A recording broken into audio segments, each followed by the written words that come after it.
na wewe hatujaonana muda mrefu sana. Na nakumbuka last time tumeonana tulikuwa shule. Yes. Tulikuwa shule. Sisi tulikuwa tunamaliza chuo, tunakaribia kuondoka, nyinyi ndio mmekuja shule. Uzuri tumesoma the same course. Kwanza, how was your experience kwanza na shule? How was your experience na college? Share na mimi experience yako. The experience was good. Kujifunza, nimejifunza vitu vingi sana nikiwa chuo. Lakini pia nimetoka chuo nikiwa na regrets. Ukiwa? Na regrets ambazo regrets sometimes mpaka siku hizi, ingawa sio kitu kizuri, lakini I have some. Kuna vitu ambavyo nimekuja kuhisi ningefanya way back. Okay, interesting. Kama nini kwa mfano? Yaani umetoka chuo na regrets? Some regrets? Okay, bring it up. Kama regrets gani? Regret kubwa sana ni kwamba nilikuwa sisomi. Ulikuwa hausomi? Sio kusoma vitu vya chuoni, kwamba sikusoma kozi nikafaulu. Nilikuwa sina culture ya kusoma. Okay. Ambayo this time around nimekuja kujua kumbe the whole life ipo kwenye learning. Kipindi kile nilivyomaliza chuo nilijiambia kwamba nimemaliza hapa, hata gazeti hausomi. Na sasa baada ya kuja huku nje unakuja kugundua the whole thing about life ipo enclosed kwenye books. Yaani ile culture mimi niliiua nikiwa kule. Na yani learning is everything. Kama unaingia kwenye relationship you don't know, maana yake hauwezi ku excel. Kama unaingia kwenye corporate world na hauna culture ya kulearn, hauta excel. Kama unaingia kwenye entrepreneurship kama nilivyoingia sasa hivi na sio culture yako, you won't excel. Wewe sasa hivi you see the way ambavyo unatengeneza vitu vyako, it's from learning. Yaani hata sio lazima kwamba sijui iwe ni kile kitu ambacho tumekusoma kipindi kile. Mambo yako ambayo unayofanya sasa hivi you dig deep then kwa sababu unajua kuna juzi nilikuwa nimeenda kwenye event ya kufungua kitabu. Kuna mama mmoja Mzanzibari aliongea kitu kizuri sana. Aliongea neno fulani hivi lipo kwenye Qur'an, anamaanisha, silikumbuki ile neno, lakini ilikuwa inamaanisha kwamba kusoma. Reading, kwamba yani Mungu alimwambia, sio alimwambia na sasa sitaki kubahatisha. Lakini kuna msemo mwingine alisema huwa kun fayakun. Be, yani kama unakuwa alafu ndo unatokelezea kuwa hicho kitu. Yani issues are becoming. Okay. Yani in the world it's all about becoming. Alafu mimi kipindi kile wakati niko chuo nilikuwa najua nilikuwa nisome ili nisirudi, nisishikwe. Nisikamatwe. Yeah, I think hiyo ni kama ni culture fulani ambayo tuko nayo. Lakini sio necessary kwamba ni culture nzuri kama unachokisema. Mwisho wa siku inakutengenezea regrets, kwa sababu watu wengi wakienda shule, perspective ni kwamba anaenda shule kusoma ili asishikwe, ili afaulu, ili apeleke matokeo mazuri nyumbani. Lakini mimi nadhani kulikuwa na kundi la watu ambao nawafahamu, ni watu wachache sana ambao nilikutana nao vioni, ambao wao essence yao ya kusoma ilikuwa ni kwa ajili ya kupata ile knowledge ili wakaitumie sehemu. Of course hata mimi wakati nasoma I don't think really kama focus yangu kubwa ilikuwa ni kwamba ile knowledge naichukua ili nikaitumie sehemu. Lakini nilikuja kugundua baada ya kutoka shuleni kwamba vile vitu nilivyokuwa nasoma kuna vitu vingi sana vilikuwa ni muhimu sana. Kwa mfano watu sasa hivi wananiona wanafanya marketing zaidi kwenye social media, lakini ni kwa sababu niligundua mwaka wa pili tulifundishwa service marketing. Wakati nachambua transcript yangu kujua ni kitu gani ambacho ni skills gani ambazo niko nazo, ni knowledge gani ambayo niko nayo. Nikaja kugundua hii knowledge ina demand, lakini wakati wakati nipo shule na Dr. Fasha nilikuwa sichukulii uzito ule. So sasa hivi umebadilishaje mpaka sasa hivi let's say unaanza kuacquire knowledge, unaanza kusoma, umewezaje kufanya hivyo? Ni kama vile tunasema ni kuna process nilipita. Ambazo nikawa naenda naonyeshwa kwamba there is something missing. Sababu mimi kwenye maisha yangu always process tu za maisha hizi, vitu vya kufanya. Always mimi huaga nahisi kuna simplicity somewhere. Yaani kuna vitu ni vigumu naona hii sio njia sahihi. Somewhere kuna simplicity. Kiasi kwamba mpaka kuna baadhi ya watu wao wananiconfuse na laziness. Lakini mimi najua sidhani kama naweza nikapiga kazi vya kutosha nikazalisha kitu kikubwa kiasi hichi. Yaani ile the essence of hard work, merely hard work, si appreciate. Nahisi kuna something kinafichwa. Sasa taratibu nikaja nikagundua kuna kitu kinaapia most of the time kwenye Bible. Unaona kabisa hapa kilichokuwa kinasababisha watu wanafanikiwa sio kwamba ni moja kwa moja kwamba Mungu alikuwa anawasaidia au nini. ni kwamba wale watu kuna kitu walikuwa wanakijua kuhusu Mungu ndio kinawasaidia. Kitu ambacho sisi unakuta mtu anaenda kanisani, ana focus na kusali na kufanyaje, lakini the knowledge about God hana. Sasa kumbe ile kitu ipo kila eneo. Yaani hata ukifocus na kitu chochote kile ambacho unakifanya, na wewe unachojua ni kile kitu kukifanya sana, doing, alafu haufind the knowledge behind it, hautapata mafanikio yake. Kwa sababu the gap between aliyefanya akafanikiwa na ambaye hajafanya ni knowledge behind, hapa katikati, in the between. Na hata kwenye biashara mtu mmoja kutoka step moja ya ku make 1 million kuja kwenye step ya ku make 100 million, hapa katikati ni hiyo knowledge. Kwa sababu in the realm of the spirit, labda tuseme, au kwenye heavens, kila kitu kipo tayari, lakini ukija kwenye dunia things become, ina require time, ina require space kitu kiweze kutokea, na kinachosababisha kikatokelezesha is not a strategy. Kinachosababisha kitu kikatokea ni the one who is breathing life to the strategy. Kwa hiyo matokeo ukiona ya mtu usiwe inspired ukayachukua ukahisi hata kusaidia, lakini the discipline of the process behind ndio imemsababisha yule mtu akafanya. Na kuna kitu kinaapia kama a ritual to all watu ambao wamefanikiwa. Kwa kina Elon Musk wote they have a ritual, wana sehemu yao wanayofanya ritual yao. Na the basic ritual ni reading. They read books. They have mentors. Yaani wame embrace learning kama ndo hard work. Kwa hiyo ukiwa kwenye space yoyote unafanya kitu, learning ndo ile kitu. Kwa hiyo you are not in the business of finding money, you are in the business of learning. That's very interesting. Unajua jinsi ulivyoweka, it's very fundamental. Kwa sababu I think a lot of people wana kuna reward fulani hivi ambayo waga inakuja baada ya mateso, and people expect it. Watu wanaitegemea sana kwamba akiteseka sana ndo atapata. Kwa hiyo watu wanaenjoy yale mateso kwa sababu wanajua mwisho wa mateso watapata. Wakati at the end of the day sometimes utakuja kurealize kwamba kilichokufanya wewe unateseka ni kwa sababu you didn't know what you were doing. Ulikuwa hujui. Yaani the fact kwamba you lacked knowledge ndio iliyokupelekea hayo mateso. So kwa hiyo process ya kujifunza ni kama ni very endless. I think mimi pia nimerealize. Nakumbuka watu wananiuliza kwa nini unapenda kununua vitabu? Mimi waga napenda nizungukwe na vitabu. Ili cha kwanza anytime nitakavyojisikia bored, nichukue kitabu nianze kusoma. Au kama sasa hivi tena era ya kutumia social media na simu, unajikuta una scroll. I'm very very careful na watu nao follow, ili muda wote niwe na ikitokea hata nimedoom scroll, consume knowledge, ni bora ni consume knowledge ambayo itanisaidia mimi. Lakini sasa pia kuna aina ya content ambazo nadhani sasa hivi zina play part kubwa sana kwenye kusaidia uongeze knowledge. So kuna wale watu ambao let's say wanapenda kusoma lakini hawana muda wa kusoma. Podcasts zinafanya vizuri sana, au audiobooks. Mimi nina vitabu vingi sana, lakini vile vitabu vingi sio kama nimevisoma kwa kuvishika. Vingi vyake nilikuwa unakuta naendesha gari huku nasikiliza audiobook ya kile kitabu. So I think hii ritual hii unayoizungumzia as a ritual ni kitu ambacho ukiangalia matajiri sio tu kwamba wanafanya kusoma, they also know kwamba nikijifunza kitu I have to nitoe hiyo knowledge, niwafundishe watu, ni document hiyo knowledge, nitoe ili mtu mwingine ajifunze. So that's a very very fundamental thing umezungumza hapo, and I'm really grateful for it. So sasa hivi kwa kazi unazofanya, knowledge ambayo umekusanya imekusaidiaje ku transform how you do things? Na how do you project hizo changes zitakuja kwenye biashara yako, kwenye kazi zako? Lakini pia I would love to know unafanya nini, how you do that stuff. Kitu kikubwa ambacho hii idea au hiyo concept imenibadilishia ni kwamba sasa hivi I'm very much conscious of my process. Kwa sababu najua ukiwaambia watu learning na afu ukatouch peke yake na reading books, watu watajua kumbe nikisoma kitabu peke yake ndio nitafanya maisha. Kwa sababu mimi niko kwenye marketing, nianze kusoma kuhusu marketing. The issue is ukiangalia walioandika kitabu wengine wao inawezekana hata hawasomi vitabu. Possible kabisa. Kuna watu hawasomi vitabu lakini wameandika vitabu. Lakini wale watu ukiwaangalia kuna mchakato waliupita ndio wanaouandika. Kwa hiyo kumbe learning inatakiwa ikupeleke mpaka kuwa conscious na mchakato wako. Umeona, this time around I'm very much conscious na mchakato.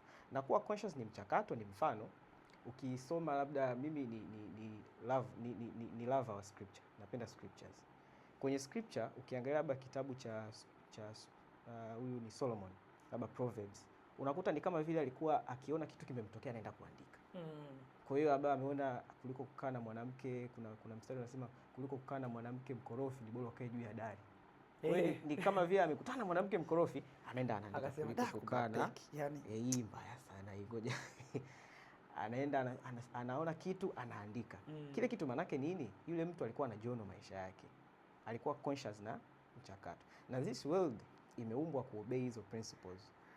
Dunia ina tabia ya kuoffer solutions kwa watu kwenye maisha yao. Afu then in the end inakuja kukupa test of the solution. The problem is watu hawasikilizi. Umeona? Kwa the same concept ya shule, mtu anakuwa anasoma mwisho wa siku anapewa mtihani. Ndio the same concept ya kwenye biashara. Mtu anapokuwa anapita kwenye mchakato wa kujenga biashara kuanzia mwanzo, asipokuwa conscious na solution ambazo zinapatikana pale, feedback za wateja, ya suppliers wanasemaje, what do people think about your business, zile pale usipokuwa conscious nazo, mwisho wa siku utafika sehemu biashara yako imekuwa kubwa, lakini hauna kitu cha kutuambia sisi tunaokufuata. You can't mentor anyone. Yani wewe ni mtu ambaye hukiwezi kuscale kwanza ile biashara kwa sababu haukuweza kutengeneza mifumo ya vile ambavyo ulivipatia namna gani.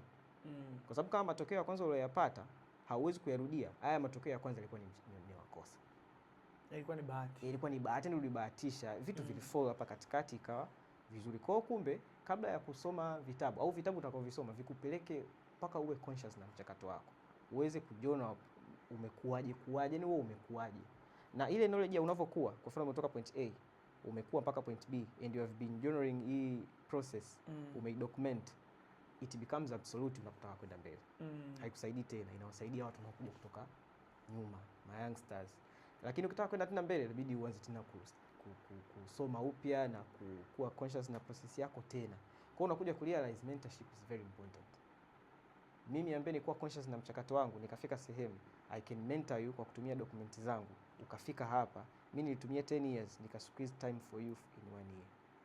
Umeona? Kwa hiyo mimi vitu ambavyo nikaja nikavijua, if I need to reach somewhere fast, nitakuwa niwe na mentorship and then natakiwa niwe conscious na mchakato wangu, alafu na reading books za watu ambao wamefika ambapo nataka kufika. Kwa hiyo learning yani ni ndo kwa sababu anakuambia kwenye Biblia anakuambia learning, wisdom is a principal thing. Yani principle ya kila kitu ni learning, na dunia yote iliumbwa kwa hekima ya Mungu. Kwa hiyo kumbe hekima ya Mungu ndio ukiipata unaweza kufanya mambo. Sasa tutoe issue ya spirituality aside, mambo ya ukiwaambia watu mambo ya Mungu watajua. Leo Mark Benedict mtuletea mchungaji. Na ni kweli, waraka wa mtume nani kwa hawa watu. Yeah, lakini wisdom but unachokisema ni fundamental kwa sababu our lives hivi vitu tunavyoviona and this I believe kabisa. Okay, so mimi I'm really interested pia kwenye scripture honestly. Yeah. And moja kati ya vitu ambavyo nafahamu kuhusu faith. Unasema kwa mfano ukisema Hebrews chapter 11 inazungumzia namna gani ina define faith. Yani ukitaka kujua imani ni nini, unaenda kwenye Waebrania sura ya 11. That's pale ndo, if you go deep into it utaelewa maana ya imani ni nini. I never knew. Okay, so unapenda kiasi hicho. So kwa mfano ukisoma vitabu kama Think and Grow Rich, au The Master Key System, au hivi vitabu vyote hivi kama the subconscious mind or whatever, watu wamederive hiyo knowledge kutoka kwenye Hebrews chapter 11. So ukisoma Hebrews chapter 11 wanasema faith ni evidence ya vitu ambavyo ni ushahidi. Lakini neno lililotumika pale la Greek la ushahidi ni ule ushahidi ambao unaweza kuupeleka mahakamani na ukakubalika kama ni solid, kama ni kitu kinachoshikika. Kwa hiyo faith ni ushahidi wa vitu ambavyo either vinatarajiwa au vitu ambavyo havionekani, something like that. Kwa hiyo tunavyozungumzia ni kama hivi vitu tunavyoviona vyote vilitengenezwa kutoka kwenye vitu ambavyo havionekani. So that means ulimwengu ambao hauonekani ni mkubwa vastly kuliko hata huu ulimwengu ambao tunauona sisi. Kwa sababu kwa mfano hapa tulipo hatuwezi tukaona vitu vingi zaidi ya hii world view yetu tunayoiona hapa. Lakini there's a lot happening nyuma ya nyumba. There's a lot happening kwenye nyumba ya majirani. There's a lot happening nchi nyingine. Na possibly inaweza kutokea na wewe. Yes, possibly kabisa. So that means vitabu ni kama vina condense other worlds kukuletea wewe uweze kupata access. Of course sasa hivi tuna vlogs, tuna videos kama hivi. We are sharing information na watu wengine hawapo hapa, lakini they can access this, wanaweza wakaangalia. Kwa hiyo hii process ya kudocument your process ni very very important kwenye biashara. It's a very very important. Na mimi I teach pia businesses how to run their businesses, how to market their business, how to grow, lakini pia how to scale, which I think you're very interested in. Process ya kudocument your process is one of the most important things. Kwa nini? Kwa sababu every step unayopiga ni step ambayo inaweza ikawa either workflow, yani kwamba kitu unaweza ukawa unakirudia. Kwa hiyo siku unayokirudia alafu hujui ulifanya nini jana, that means you start afresh every single time. Kwa hiyo hata AI haiwezi kukusaidia if you haven't documented your process. Kwa sababu AI ikija, I talk about AI most of the time. AI ikija kwenye biashara yako, AI inaangalia what you have documented na inarudia kile kitu ulichokifanya. So hii idea, it's a very, you can flow with it. Na kuzungumzia spirituality with so much freedom. Hapa ni nyumbani. Hapa ni nyumbani. Yeah. Kwa hiyo sasa unaona the whole thing unachosema is very true. Umegusia issue ya definitions. Okay. Kinachotakiwa ni you have to make your definitions correct to the 100% ya hiyo correctness. Sawa? Kwa sababu kama inabidi tufanye hard work inafanyika na poor person, hard work inafanyika na millionaires, inafanyika na billionaires. Kwa sababu hata ukisema ufanye hard work kiasi gani, you cannot exceed 24 hours. Kwa hard work ni a constant thing. Sasa ukikata huku na huku, hard work ya huyu ya rich person na huyu poor person, unakuja kubakiza kitu ambacho hicho wanatofautiana. Yaani variables ni zipi? Variable ni hao watu wanajua kitu gani. Ukiweka hard work kwenye knowledge. Ukiweka hard work kwenye definition ambayo iko 30% correct, ukaweka hard work 100%, hautapata matokeo zaidi ya 30%. Umeona? Kwa hiyo hard work sio msingi, na ni kitu ambacho hatutaki tufanye discussion. Ni kitu ambacho nitakiwa mtu afanye. Uwe chini, uwe juu, uwe wapi. Yaani ukisipofanya ni umekuwa a lazy person. Lakini the differentiator ya effort za watu ni hiyo knowledge ambayo wanayo.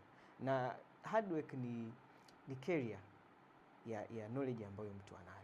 Kwa hiyo what carries you ni effort uliyoiweka to the knowledge ambayo unayo. Kwa hiyo kumbe you have to be documenting, reading, getting mentored ili kuongeza correctness ya definition zako. Kwa hiyo how do you define entrepreneurship? How do you define business? How do you define wealth? Kwa sababu wengi wetu tunataka kuwa matajiri. Lakini how do you define huo utajiri ni upi? Wewe umeudefine mpaka wapi? Kwa sababu kama haujaudefine correct na unafanya hard work, haitatokea ukapata matokeo. Na hujui what you are looking for. You don't know what you are looking for. Na ikitokea ukabahatisha ukapata, you cannot multiply it. You cannot replicate. Na you cannot repeat it, na ukireplicate hautaweza.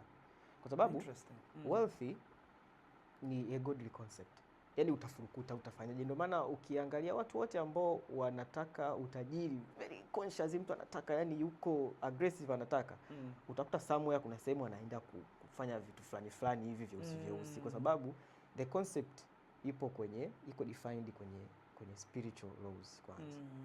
Sasa wealthy anaweza akawa mtu hana hela, lakini mimi nikakwambia huyu jamaa huyu ni wealthy person. Kwa sababu wealthy ni mindset. Anaweza akawa tu mtu hana hela. Na akiwa mtu hana hela lakini ana wealthy mindset, sio poor huyo ni just broke. Hana hela lakini sio poor. Kwa sababu poverty pia ni mindset. Kuna mtu ana mindset yake fulani ya lack. Anaweza kama ameshika hela lakini what drives him ni poverty aliyotoka. Anakuambia ni mimi Mark, nataka nipige ila nitoke kwenye umaskini. Huyo mtu tayari ni maskini. Kwa sababu you are motivated by lack. And what motivates you multiplies itself. Wow, okay. Umeona? Kwa hiyo kama mimi nataka nikipata milioni 5 naweza nikamask ule umaskini wa nyumbani pale, na nyumbani ambaye anapata hata milioni 1. Kwa hiyo nikipata milioni 5 naridhika. Umeona? Lakini ukitaka utoke uende kwenye milioni 10 ili usiridhike, na maana haya matatizo ya nyumbani yawe makubwa mpaka milioni 5 ishinde kuyafunika, ndio unasogea tena. Yale matatizo yakiwa yamekuwa mpaka kwenye milioni 10 ambayo umeipata sasa hivi unasogea. Lakini a wealthy person anakuwa motivated na abundance. Kuna kitabu kimoja cha Myahudi mmoja anaitwa Rabbi wa walimu wa Kiyahudi, Daniel Lapin. Anasema a business is yani kazi ya biashara ni kuhudumia watoto wengine wa Mungu. Watoto wa Mungu ni vast, wako wengi sana. Wale ndio wa kumotivate kwamba kuna watu wengi sana wanataka huduma ya AI. Sio kwamba mimi nifanye ili nitoke kwenye maskini. Kwa sababu your business is not your personal object. Is not your personal substance kabisa. Business is for people. So you have to define it in the eyes of the people. So now you are talking about many people. And what people see kuhusu biashara yako is what is called value. So value is not yours. Value is theirs. Kwa hiyo kumbe huhitaji knowledge ya kupika ili ufungue mgahawa. Unahitaji knowledge ya kujua wateja wanataka nini. Ukishajua ile, unaweza ukawachukua watu, ukawaweka, wakapika kile chakula ambacho according to wateja wanavyotaka. Kwa sababu watu wako in motion. Unajua kila kitu kiko in motion. Magari huko nje yanatembea, even your stomach sasa hivi inaendelea kufanya vitu. Umeona? Ya damu yako yaani kila kitu kina move, lakini what lacks is direction. Kwa hiyo kumbe ukija na direction kwa kitu ambacho watu wanakitaka, then unaweza organize watu hata bila hela. Muda mwingine kuna watu wameanza biashara hawana hela, lakini wana uwezo wa kuorganize vitu, watu, eneo, nini, viti, akaanzisha mgahawa wake. Na the concept comes in to be conscious of the process. Huo mfano wa mgahawa, you have to study what do customers say about my food na kukidocument ili one day uweze kudevelop system ya kuprovide value na uweze kuscale ile system. Umeona? Kwa branding, kuna watu wana brand lakini wana majina tu, hawana system below the brand.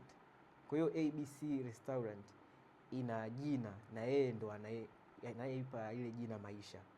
Lakini ile jina lenyewe halina maisha, halina system huku nje, huku chini yake kwamba linaweza likapika chakula kizuri bila kumhusisha entrepreneur, bila kumhusisha mmiliki. Ina maana yule mmiliki shida yake ni kwamba yeye alikuwa document wisdom anayoipata kwenye biashara. The whole wisdom iko kwake. Kwa hiyo ukitaka kupika unamuuliza, anakuambia usiweke chumvi. Usifanye hivi. Usifanye hivi. Akienda kutembea anakuta huko mmeweka chumvi, mmefanya vitu ambavyo sio. Lakini if you could empty yourself na ile wisdom, hutaki ikae kwa kunaileta kwenye documents. Kwa sababu documents can be replicated. Unaileta kwenye documents. After 5 years una documents za everything which works kwenye biashara, ambayo ile sasa inaweza ikamtrain mtu ajiri. So you no longer need expertise. Hauhitaji hao ma-expert walete expertise zao. Unahitaji any person ambaye yuko tayari kulearn. Unampa bana, this is how we cook, anacook. They are like of KFC. Na haya makampuni unayo yamescale. Watu wanawezaje kuassemble magari ya Toyota? Sio kwa sababu yule alianzisha Toyota system anajua. Walikuwa conscious na gari la kwanza kuwa wanalipeleka mtaani, wanapata feedback, wanarudisha, hii bana Tokyo haitoshi, hii haitoshi, wanarekebisha mpaka wakaja kutengeneza system. Na sio system sasa za operations peke yake. HR, marketing, sales, kila kitu. Then ile kampuni unaweza ukaliuza. Ndio ile kitu ambacho unaona matajiri especially wa Ulaya wanakuambia I build my business afu nikaiuza. Ndio alichokuwa nakifanya hicho. Alikuwa conscious na mchakato, kudevelop system, alafu anaweza saka scale. Kwa hiyo unamuuzia mtu the system which works. That's it. Unajua ulichokizungumzia, I think jana na hizi video inajipost sasa hivi tunavyozungumza. Nilikuwa nakiongelea. So a lot of people wanafikiria biashara in a very traditional manner ambayo sisi tumeikuta mazingira yetu nyumbani. Our definitions. Yaani kwa mfano let's say zamani wakati mimi niko mdogo walikuwa wakinituma dukani, nilikuwa sinaziona biashara.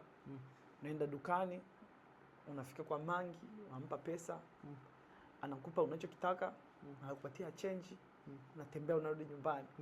Kwa hiyo kwa sisi when we were thinking about business, hata wakati nasoma mimi I remember wakati tunasoma kulikuwa na watu ambao walikuwa wao wanasoma masomo ya biashara, sisi tulikuwa tunasoma masomo ya science. I remember. Umeona? Walikuwa wanasoma bookkeeping, na commerce. Na hisi tulisoma bookkeeping na commerce mpaka form 2, form 3 na form 4. Wao walichukua bookkeeping na commerce kwa kuendelea. Sisi tukachukua ma physics, ma chemistry. I remember this is some sort of a traditional way ya kufikiria biashara ambayo watu wengi wako nayo kichwani. Kwamba ili biashara uijenge, you have to be there, you have to exist, lazima uwepo kwenye biashara. Lakini I think ulichokisema hapa is very fundamental kwamba all you need ni ku document your systems alafu na kuzisystemize kwa sababu hizo systems zinaweza zikawa replicated, which a lot of people do. Yani kwa mfano hii kitu nilikuwa na share kwamba watu wananiulizaga, wewe kwenye maisha unataka utengeneze utajiri kiasi gani? And I've been thinking about this a lot. Nikawaza if it's money, kama ni kufocus kwenye pesa, then of course pesa inakuja na kuondoka. Lakini if you think about it, wazungu wanavyofikiria jinsi ya kujenga wealth ni tofauti sana na traditional ways. Na one of the things ambazo nilisema ni kwamba kwa mfano ukimwangalia Elon Musk alivyotengeneza utajiri wake, sio kwamba alienda sehemu akapiga kazi akatunza hela mpaka akatajirika. Hakufanya hivyo. Lakini alichokifanya alitengeneza kuna vitu fulani alitengeneza. Alafu zile processes zikaanza kutoa value kwa watu. Alafu wakadocument zile process. Of course wakaziprofessionalize, ikawa kampuni or something. Alafu ile kampuni wakaiuza. Of course sio kwamba unauza kampuni nzima, unauza kampuni kutokana na thamani ya mwekezaji and stuff like that. So that's hiyo ni one of the best way ya kutengeneza pesa, na mtu ambaye amewahi kuwa trillionaire ambaye sisi tunamfahamu, Elon Musk. That's what they have done. Watu ambao ni wakubwa zaidi, of course they have done that. So hicho nilichokisema nahisi ni something ambacho ni knowledge ambayo a lot of people are lacking. Kwa sababu they believe kwamba ili upate matokeo lazima uweke nguvu nyingi, uteseke. Lakini I think mateso ambayo kuna mateso necessary na mateso unnecessary. Kwa mfano process ya kudocument your process sio process rahisi. It's not an easy. Of course cha kwanza sio kwamba inakujia tu kichwani. Hapana, you have to be open to learning about that. Unabidi ukubali kukosea wakati unafanya hiyo process yako na kuona what works. Umetoa mfano wa Toyota, sio kama mtu wa Toyota, yule mmiliki wa Toyota walitengeneza gari perfect in the first place. Hapana, walitengeneza gari wakalipeleka in the market ikasema hatutaki hilo, au wale watu waliokuwa wanalichambua hilo gari, watu wa safety wakagundua hapa tunahitaji hiki, mpaka wakapata kile kitu wanachokitaka, then wakadocument hapa tulifanya nini, hapa tulifanya nini. Sasa kutengeneza gari la pili it took a very short time ukilinganisha na kutengeneza gari ambalo wanalitengeneza sasa hivi. That's I'm really glad kwamba umezungumzia kitu kwa sababu a lot of business owners they take business kama struggle na they take it personal. Yes, ni ya kwake yani. Yes, ni yake. Yes. Tena hapo kuna kitu ulivyosema Toyota, kuna kitu nimekumbuka. Mtu wa muhimu sana kwenye assembly line au kwenye production line ya bidhaa au huduma ni customer. Huyo ndio mtu wa msingi kuliko yote, kwa sababu yeye ndio anayesema hiki nataka, hiki sitaki. Umeona, hiki nataka, hiki sitaki. Imagine ya kwenye buffet, sema mtu anafanya catering. Hapa kuna hiki, kuna hiki, kuna hiki. Kuna kitu amekiweka pale yule anayefanya ile buffet. Kile kitu watu wengi hawakichukui. Lakini yeye anaweza akaspendi miaka 10 anafanya catering na anakiweka kile kitu. Kwa sababu hayuko conscious na process yake. Hajui hichi kitu kumbe customers hawakitakagi na yeye hajawahi notice. Kwa hiyo hard work utakayoiweka ina leak sehemu. Kuna sehemu ina leak kwa sababu the best business school is a business itself. Sio business school ya sio kwenda shule. Ndio maana watu wengi waliosoma wanahisi they have. Kuna kitabu kimoja kinaitwa The Lean Startup. Anasema watu wanahisi wana kitu ambacho wateja wanakitaka. Kitu ambacho hapana, wateja ndio wanajua wanataka nini. Mimi my mentor anasema unaenda kufungua biashara ya chakula, unahisi watu wanakula sana. Ukishafungua unajua kumbe watu hawai kila kitu. Kuna vitu ambavyo watu wanakula na kuna vitu ambavyo watu hawali. Changamoto ambayo ipo haihusishi shule, haihusishi bara, haihusishi hii changamoto inasababisha biashara zinakufa Afrika, Asia, Ulaya, as long as ujui. Kwenye biashara ambaye anatakiwa aingie kama mmiliki, sababu tatizo lipo kwenye kumiliki biashara. Kama unamiliki biashara, kuna aina ya knowledge ndio uwe nayo na kuna aina ya knowledge inabidi uachane nayo. Unapoingia kumiliki biashara, utakiwi kuwa technician. Na kama ni technician, inabidi hiyo uizime, ukae kwenye nafasi yako. Kwa hiyo kama ni daktari, kumbuka nilivyosema shida ipo kwenye kumiliki. Ukimiliki hospitali na wewe ni daktari, the greater the value you have kuhusu technical skill yako ya udaktari, possibility kubwa sana ya biashara yako hospitali zisifanye vizuri. Lakini mtu akifungua biashara ya hospitali kwa sababu anajua wateja wanachokitaka, anaweza akawa sio daktari, na ni msingi sana. Kuna kitabu kimoja sikumbuki vizuri jina lake, lakini anasema natamani wakati naanzisha biashara yangu ningekuwa sijui zile technical skills. Ningekuwa tu mtu ambaye nimeona fursa huko, nimewajua vizuri customers. Kwa sababu kuwajua vizuri customers ndio value. What do people want? Ukisha kuja nayo ile, unakuja kutengeneza system za kuprovide the value. Sio wewe kuanza kufanya technical skills. Kwa sababu ukishakuwa na technical skills, unaenda kufanya wanakuambia you have to work in the business and not own the business. Working in the business inafanyika na technicians. Technician anapenda kwenda kufanya vitu vyake. What is there to do? Mimi ni daktari. Mama njoo. Wewe umekaa, mimi njoo chuma sindano. Hapa kuna kitu kinaendelea. Anahisi anafanya vizuri biashara. The problem is haufanyi kinachotakiwa ufanye. You are doing everything ambayo haukutakiwa ufanye wewe. Kwa sababu entrepreneur product yake yeye ni jina lake la biashara. Yaani labda inaitwa ni daktari, hii inaitwa ABC Hospital. Yeye kama entrepreneur bidhaa yake ni ABC Hospital. Kwa sababu tumesema kuna kuuza biashara, itakuwa mwisho wa siku mimi nije nikuuzie ABC Hospital. Kwamba hii ABC Hospital yani ni kama turn key, you turn the key it works. Watu wanajua nini? Watu wanajua mpaka mteja akija, kwa mfano kama kuna kitabu kimoja niliona wanasema wenyewe walijifunza mpaka akija mteja kwenye mgawa wao, wanakwambia mteja ukimshika hapa kwenye kiwiko wakati unamsalimia kwamba hello mister, ukimshika hapa mteja anafurahi. Wali notice hicho kitu.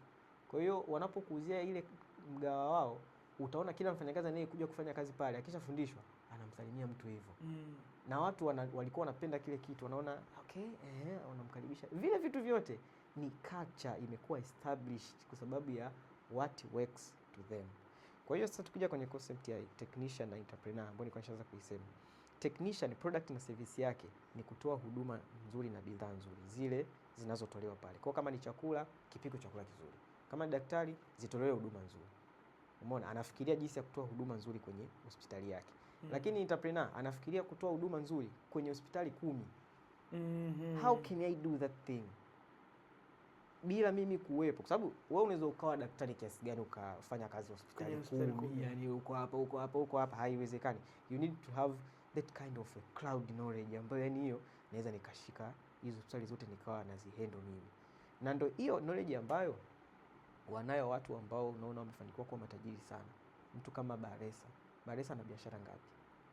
Nyingi sana. Nataka kuniambia ana skills zile. Kama yeye ndo anayetengeneza ice cream.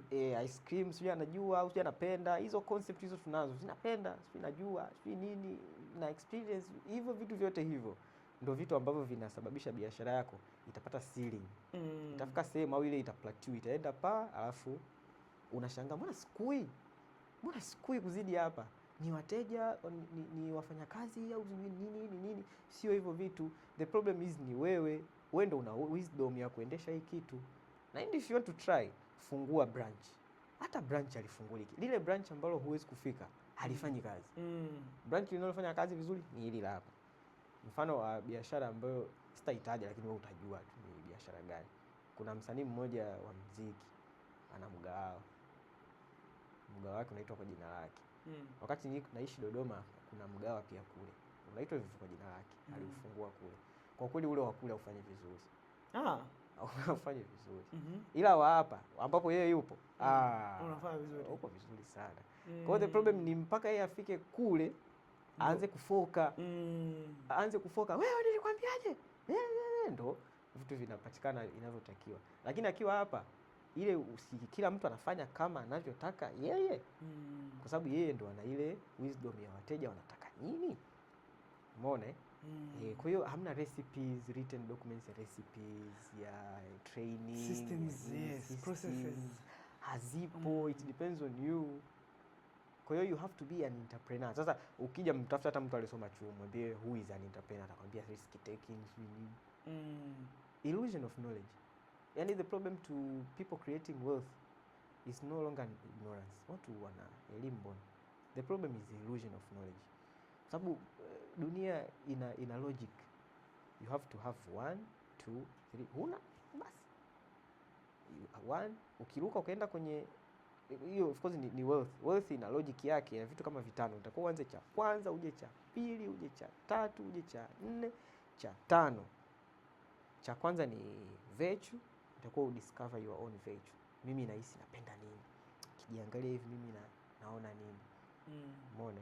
Ukishatoka pale you have to find value. Sasa kwenye point of value inakuja mambo ya books. You have to read books kujua, upate kuona value ni nini. Na value ni what customers want. Unaweza ukawa una vitu yako wewe ya kupenda kuongea, lakini do you speak what people want? Ukisoma ukastadi watu, ukastadi mazingira, ukasoma vitabu, unajua watu wanapenda niongelee mahusiano. Ukishajua unataka uongelee mahusiano, unaingia kwenye entrepreneurship. Kwenye entrepreneurship ni kudevelop kile kitu, kudevelop product and services hizo vizuri, kwa sababu people never pay for your value. People never pay for your virtue. Mimi siwezi kukulipa kwa sababu unapenda kuongea au kwa sababu unajua. Nitakuja kukulipa ukisha package into product and services. Ndio najua kumbe hapa tunalipa 5,000, nalipa 5,000. Ni 2,000, ni 2,000 na kulipa. Baada ya entrepreneurship, entrepreneurship ni kudevelop. Kwa hiyo your first product is not your best. It is your first. Interesting. Your first product is your first. Sio lazima iwe nzuri. Inaweza ikawa tu ni mbaya. Na kile kitabu nilichokuambia cha Lean Startup anahamasisha product iwe mbaya. Usiwekeze mahela yako yote wakati it is your first time. Wewe umepewa idea tu ya biashara, unaenda unakopa hela unaweka pale. Watu wamekwambia wanaitaka hii. Kwa hiyo you have to learn together with the customers kufix vitu, kurenovate, hapa tunafanyaje. Baadaye tukishatoka kwenye entrepreneurship inaishia pale, tunakuja kwenye business. Business is all about making money. So if you find someone making money kwenye kitu chake, admire the process behind. Kwa sababu pale alipo huwezi, ukitaka chukua hela fanya uone. You can't, kwa sababu the process haujakuwa nayo wewe. Ukisha make money, you have money.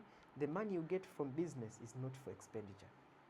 Ni pesa kwa ajili ya necessities tu. Kwa sababu ile ni margin, ni utofauti kati ya revenue na hizi variable cost. Kinachobaki katikati kile sio kwa ajili ya matumizi. Kwa hiyo shida nyingine ukuta mtu anaanza kufanya luxuries kwenye era ya business, faida.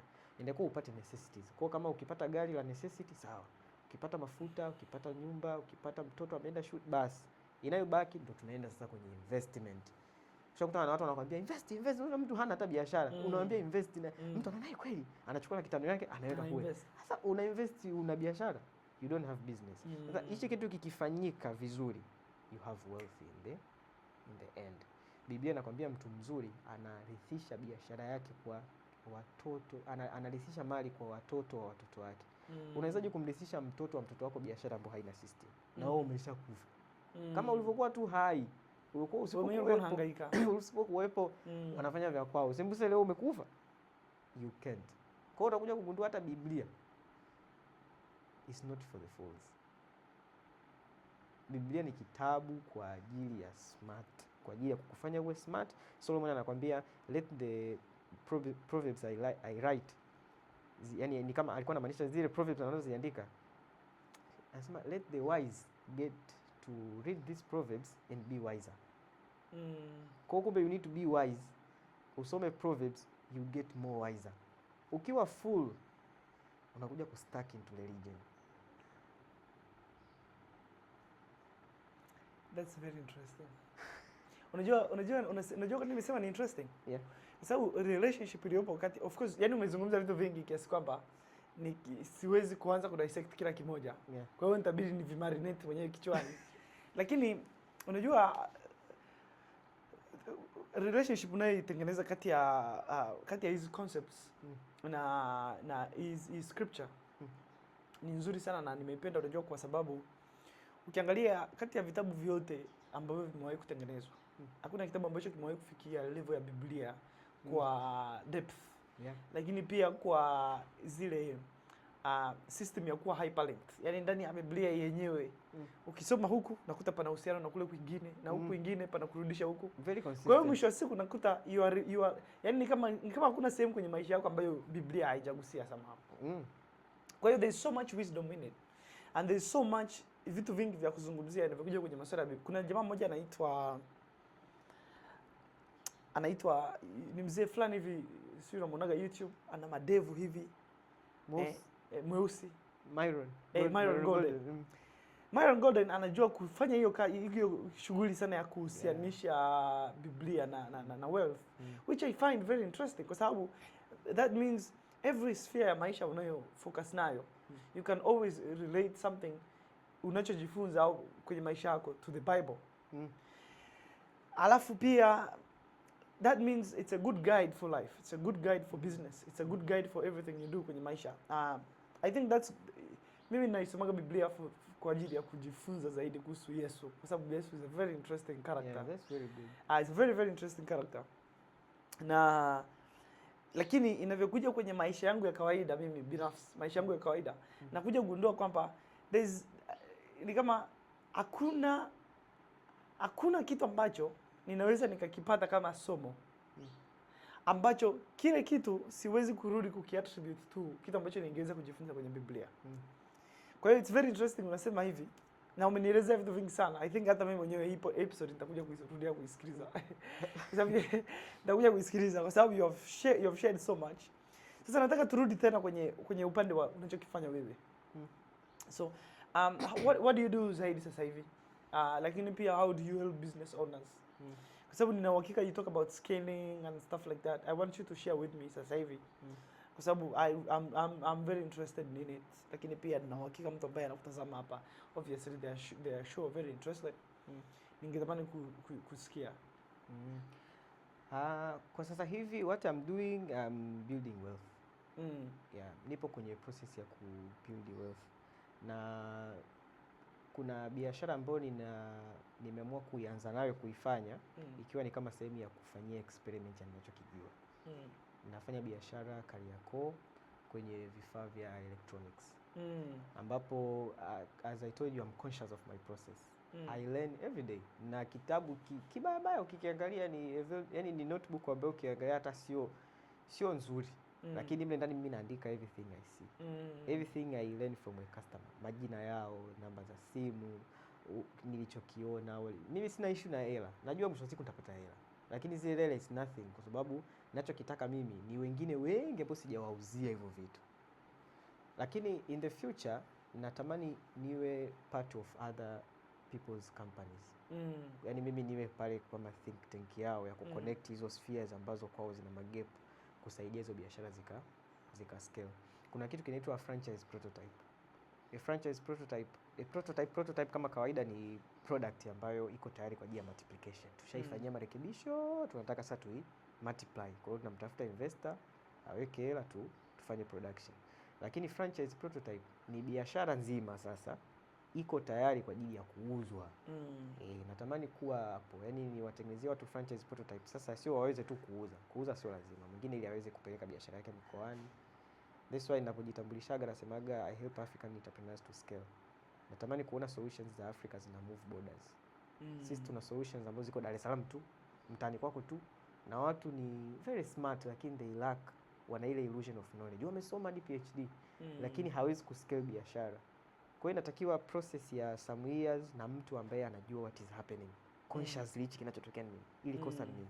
Kwa sababu behind every failure ni a broken principle. Msipoelewa ina broke same tena. Msipoelewa ina broke same. Kwa hiyo unaweza kuwa mnafanya hard work over a long time lakini your hard work, your effort are leaking. Zina leak over years. Kwa hiyo this is what I'm doing now. Ninafanya mwenyewe biashara kama experiment, lakini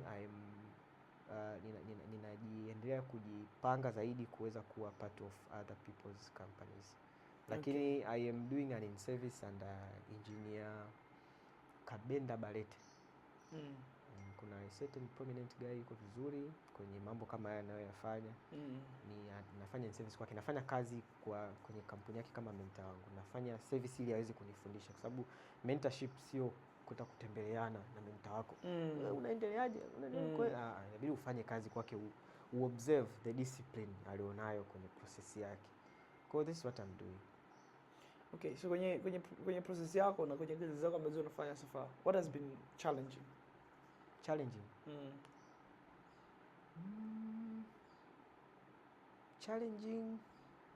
Challenging kwa maana kinacho ni setback au challenge ni kitu nilichojifunza? No, challenge kitu ambacho ni kama obviously unajua challenges ni opportunity ya kujifunza. Lakini when you talk about challenge ni kitu ambacho basically ni kama kina kufanya usilale sometimes. Yaani kinakukosesha usingizi sometimes. Kinanikosesha usingizi.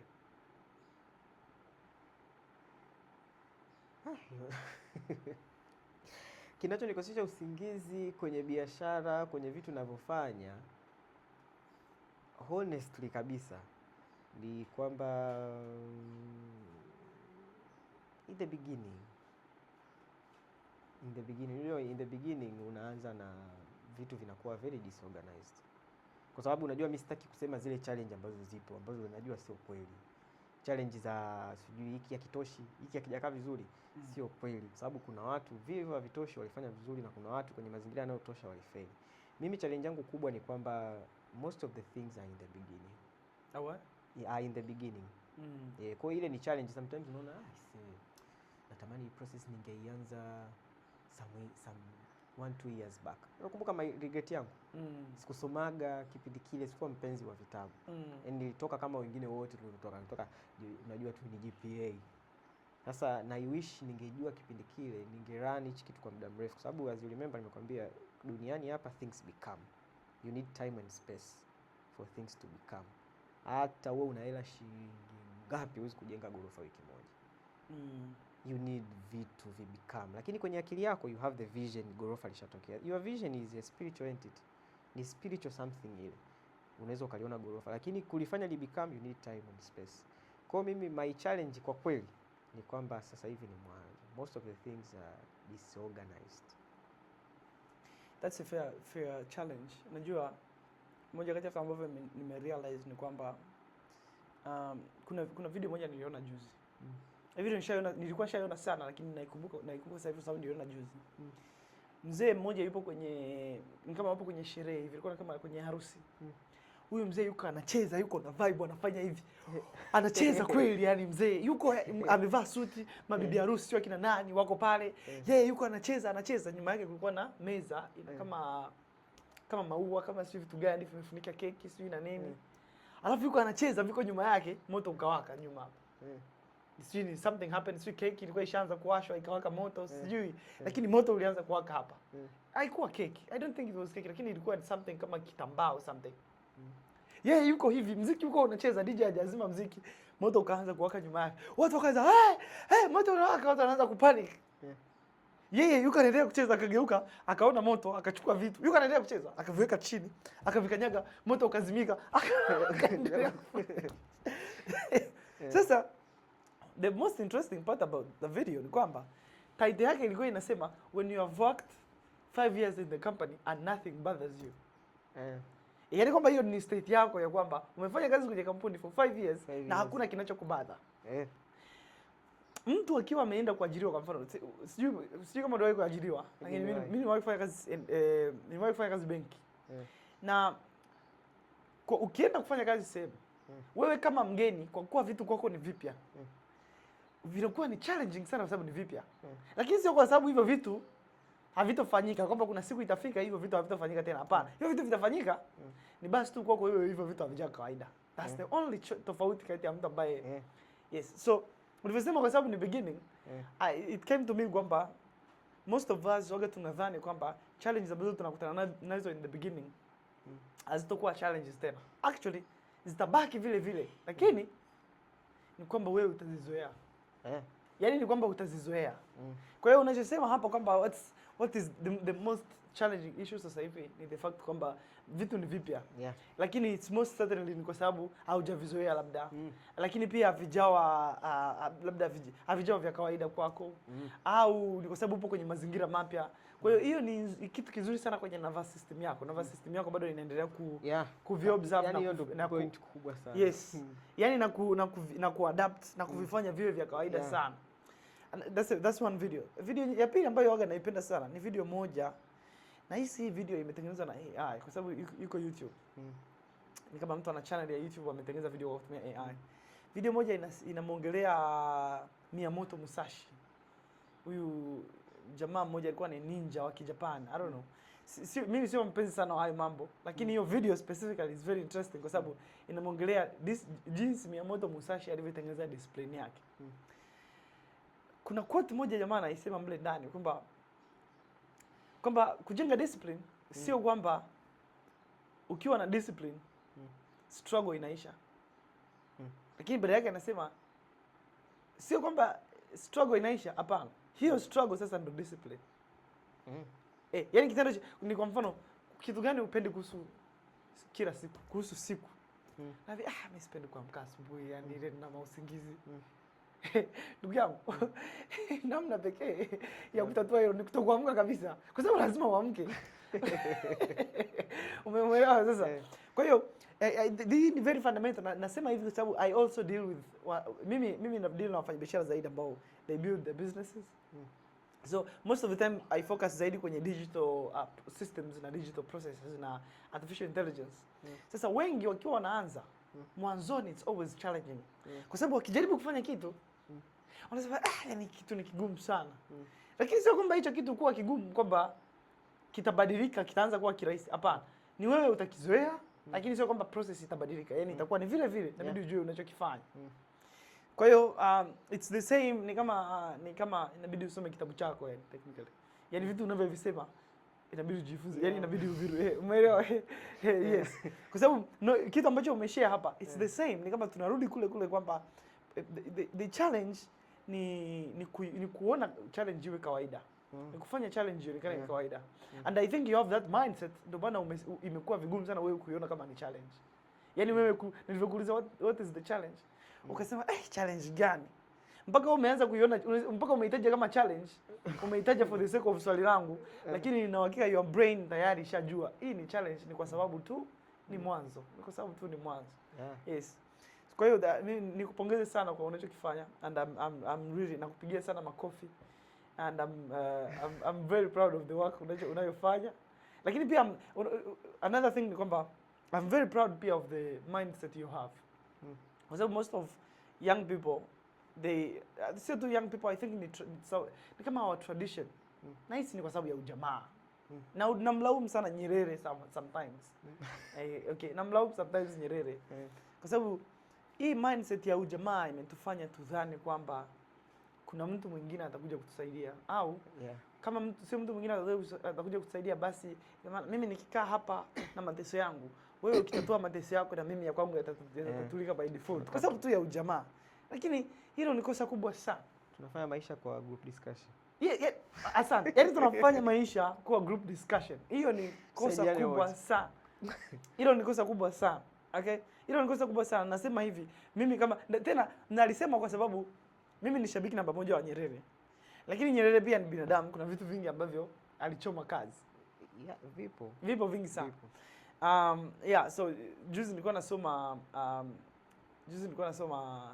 naenda kwenye tangent sasa naanza kutoka kwenye mada zetu, lakini juzi nilikuwa nasoma 1943.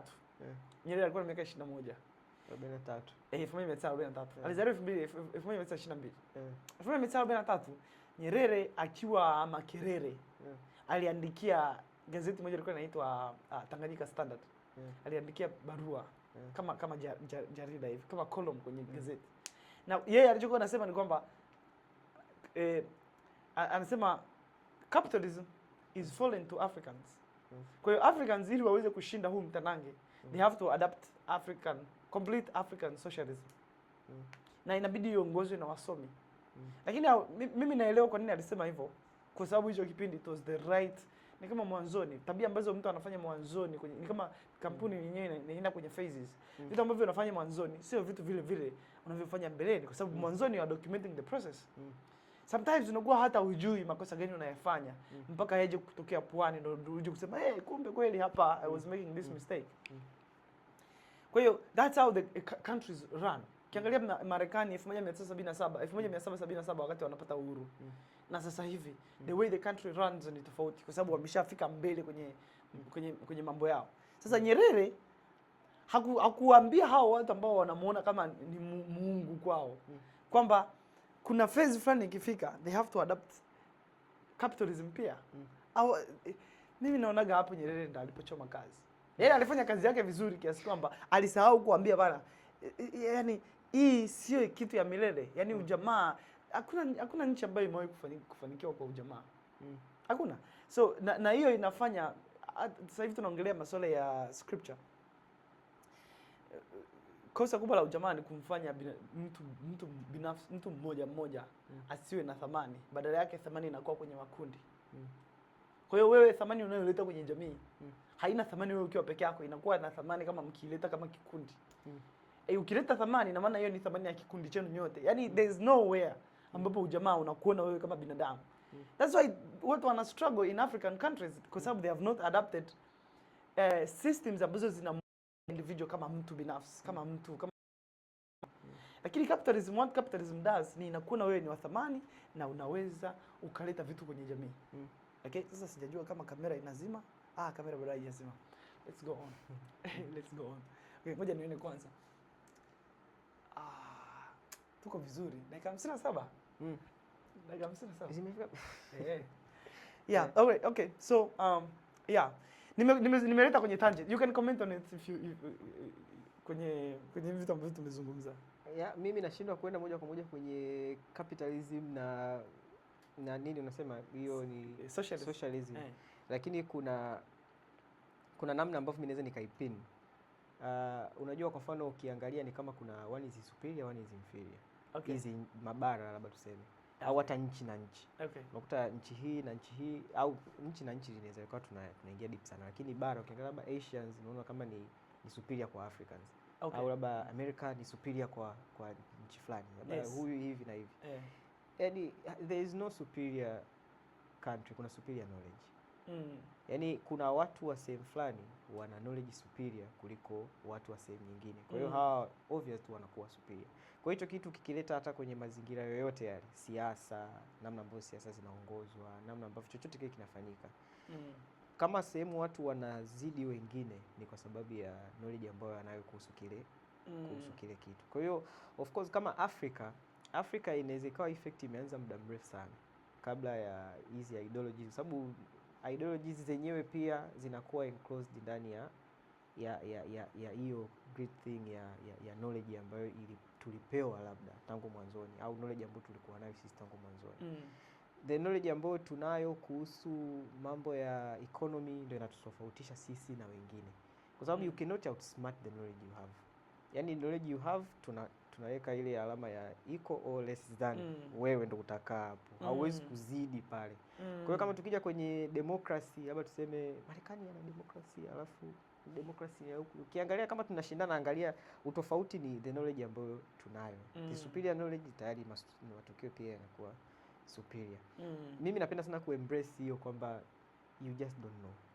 You don't know what to do. Yani you don't know what to do. Ungekuwa unakijua kingekusaidia. Kwa mfano kama sisi labda tuseme nchi zetu jinsi ambavyo zinarani mambo yake. Of course tuna document vitu vyetu. Serikali ni entity ambayo ina document, iko conscious na mchakato wake. Lakini are they conscious geuzia huko? Okay. All right. Nikae vizuri hapa. Okay, wewe unazungumzia kwamba kwamba kuzungumzia masuala ya pesa na wealth inapendeza sana ukiwa na hizo pesa tayari. Yeah. Kwa nini unasema inapendeza? Kwa sababu mimi nakwambia sasa hivi I have the mindset of wealth. Okay. Mindset of wealth. Mimi mindset yangu nilionayo ni millions of money tena in USD. Kwa sababu people are looking for gold, they forget to become gold. Okay. You have to become gold. Alafu ndo gold will just come to you. Yaani vitu hivyo sababu money is chasing value. Okay. Sawa. Sasa ukija kwenye ulimwengu huu tuliopo, na mdo uliniambia you have interaction with the spiritual, afu kuna sisi ambao tuko physically. Evidence ya kwamba unayoyafahamu, kwa sababu knowledge is almost spiritual thing. Inaingia kwenye soul ya mtu, kwenye soul ya mtu kuna ufahamu, knowledge inaingia. Kama unatuhakikishia wewe you have that spiritual thing ndani yako, we have to see it, tangibilities zake ndo evidence ya kwamba kumbe wewe kweli. Tofauti na hapo utakuwa yule mwenye hekima kwenye Biblia, sema hekima ya mtu maskini ilitumika kuokoa mji, alafu baada ya pale yule mwenye hekima walimdharau. Kwa hiyo ina maana kwa mfano mimi nikisema nataka nitengeneze $10 million na nikiwa naizungumzia hela, conviction yangu inatoka kwenye mimi mpaka niwe na ile hela au kitendo cha mimi kuamini ile value ambayo nadhani kwamba naweza nikaileta duniani au naweza nikaitengeneza? Mimi scripture. Biblia inasema mtawafuata hao waliodhirithi ahadi kwa imani na uvumilivu. Kwa hiyo mchungaji ambaye unatakiwa umfuate ili akusaidia mambo ya kifedha, anatakiwa awe na hiyo fedha. Anatakiwa ishapita mchakato. Unakumbuka mchakato? Awe amefuata mchakato, kwa sababu unless the process is maintained, huwezi kupata matokeo.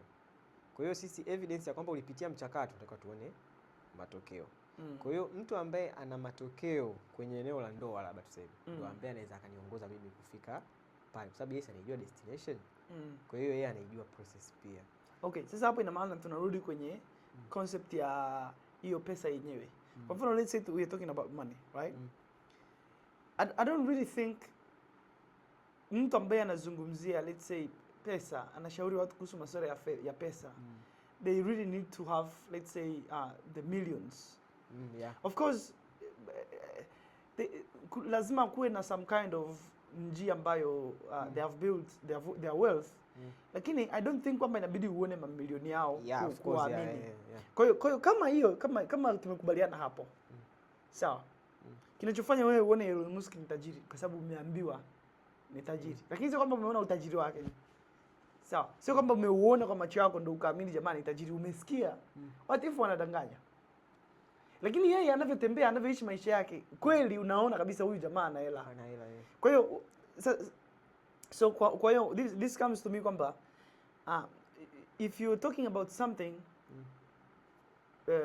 kama unaongelea potential. Sawa. Sababu potential ni kitu ambacho kipo lakini bado hakijawekewa mawaya kutoa umeme.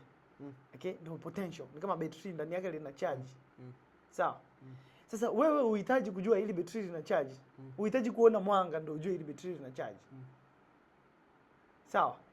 Yes.